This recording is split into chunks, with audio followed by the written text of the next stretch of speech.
இவ்வாரம் வெள்ளிக்கிழமை சூதாட்டம் இல்லாத கெடா பேரணியில் சம்பந்தப்பட்ட தனிநபர் அல்லது குழு அது குறித்து போலீசாரிடம் முன்கூட்டியே அறிவிக்குமாறு நினைவூட்டப்படுகிறது.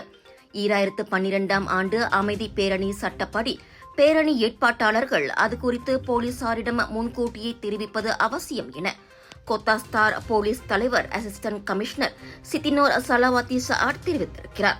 ஏற்பாட்டாளர்கள் பேரணி குறித்து விண்ணப்பம் வாயிலாக போலீசாருக்கு தெரிவிக்க வேண்டும். அதே சமயம் பேரணி நடைபெறவிருக்கும் இடத்தின் உரிமையாளரின் அனுமதியை பெற்றிருப்பதோடு பேரணி தொடர்பான வழிகாட்டிகள் நிபந்தனைகள் ஆகியவற்றை அவர்கள் பின்பற்ற வேண்டும். வழிபாட்டு தலங்கள், பொது போக்குவரத்து நிலையங்கள், பள்ளி அல்லது மருத்துவமனை போன்ற பொது கட்டிடங்களை அவர்கள் பயன்படுத்தக்கூடாது.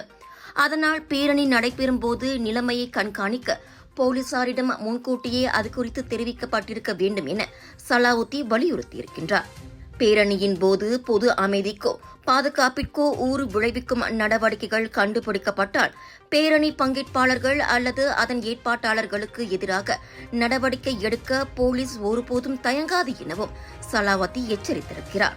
சூதாட்டக் கடைகளை மூடும் கெடா அரசாங்கத்திற்கு ஆதரவு தெரிவிக்கும் வகையில் இவ்வாரம் வெள்ளிக்கிழமை 100க்கும் மேற்பட்ட முஸ்லிம் அரசாங்க சார்பற்ற அமைப்புகள் இணைந்து கோத்தாஸ்தார் மாவட்டத்தில் கெடா பேபாஸ் ஜூடி பேரணிக்கு ஏற்பாடு செய்துள்ளதாக நம்பப்படுகிறது.